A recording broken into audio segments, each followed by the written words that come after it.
আজকে একটা important debate নিয়ে আপনাদের সাথে কথা বলতে চাই। আচ্ছা, কালকে আমার কাছে একজন পেশেন্ট এসেছিলেন, বেশ দরিদ্র, সারা মাসে তার রোজগার হচ্ছে 8 থেকে 9,000 টাকা। তাকে আমি তার দেখলাম প্রস্টেট বড় হয়েছে, তার প্রেশার আছে। আমি প্রেশারের জন্য ওনার খুব ভালো সহ্য হয় সিলনেডিপিন আর টেলমিসার্টান কম্বিনেশন একটা লিখেছিলাম, আর ডুটাস্টেরাইড তার সাথে আরেকটা ওষুধ মিলিয়ে আমি প্রস্টেটের ওষুধ দিয়েছিলাম, সিলাডোসিন ডুটাস্টেরাইড বা ট্যামসিলোসিন ডুটাস্টেরাইড, এটা দিয়েছিলাম।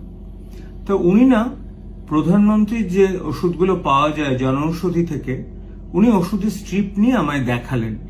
আমি দেখে সত্যি তাজ্জব হয়ে গেলাম। দুটো পাশাপাশি আমি ছবিও আপনাদের দেব। একটা যেটা ব্র্যান্ডেড আমাদের প্রেশারের ওষুধ, তার 10টার দাম 226 টাকা, 264 টাকা। আর যেটা প্রধানমন্ত্রীর ওষুধ, সেটার কিন্তু দাম হচ্ছে 26 টাকা শুধু।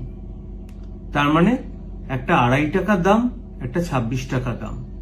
ভাবতে পারছেন একজন লোকের পক্ষে কতটা ট্যাক্সেশন 26 টাকার ওষুধ কেনা। দ্বিতীয় হচ্ছে প্রস্টেটের ওষুধ, ক্রমাগত দাম বাড়ছে। ট্যামসিলোসিন ডুটাস্টেরাইড 10টা ট্যাবলেট প্রায় 550 টাকার কাছাকাছি দাম, যেখানে প্রধানমন্ত্রীর ওষুধে জনঔষধিতে 10টা ট্যাবলেট কিন্তু মাত্র 26 টাকায়। এবার আমার মনে যে প্রশ্নটা জাগছে, এত ডিফারেন্স হচ্ছে কেন?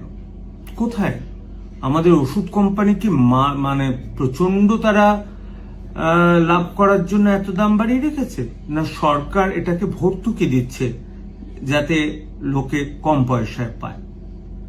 জানি না সরকার ভর্তুকি দিচ্ছেন কিনা, কিন্তু অনেক লোকেই না আমায় প্রশ্ন করে আমরা প্রধানমন্ত্রীর ওষুধ কিনতে পারবো কিনা, প্রধানমন্ত্রী জনঔষধি।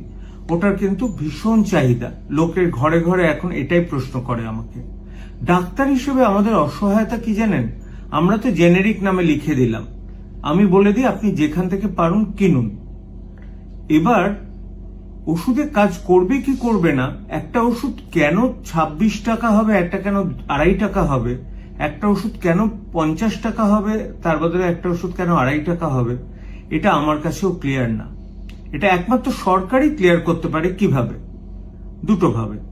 এক নম্বর হচ্ছে প্রধানমন্ত্রীর যে জনঔষধি ওষুধের একটা স্ট্রিপ, একটা ব্যাচ নিয়ে টেস্ট করে গুণমান দেখুক, আর একটা ব্র্যান্ডেড ওষুধের যে কোনো একটা ব্র্যান্ড নিয়ে সেটা একটা গুণমান দেখুক, এবং সেটা না একদম কাগজে দিয়ে দিক যে প্রধানমন্ত্রী ওষুধের যে গুণমান 95% অফ দ্য টার্গেট রিচ করে গেছে, তাহলেই আমরা খুশি। আমরা 99% চাই না, যদিও ওয়েস্টার্ন স্ট্যান্ডার্ড হচ্ছে 99.9% থাকতে হবে।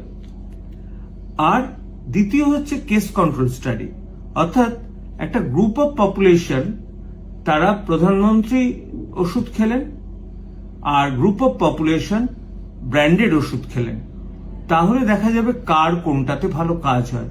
নয়তো এ নিয়ে তর্ক চলতেই থাকবে, তর্ক থামবে না, মানে কথা বাড়তে থাকবে। কিন্তু সত্যি যদি এটা ভালো হয়, এটার চেয়ে ভালো জিনিস কিছু না। কারণ একটা মানুষের প্রতি মাসে যেখানে 8-9 হাজার টাকা খরচ হতো, সেটা 800-900 টাকায় কিন্তু তার ওষুধের খরচ হয়ে যাবে। সুতরাং আপনারা ভাবুন, চিন্তা করুন কোনটা খাবেন। একটু সরকারকে আমি আশা করব সরকার উদ্যোগী হবেন এই ইনিশিয়েটিভটা নিতে, যে এই ওষুধগুলো সঠিক সেটা একদম বাইরে একদম এক্সপোজ করে দিতে।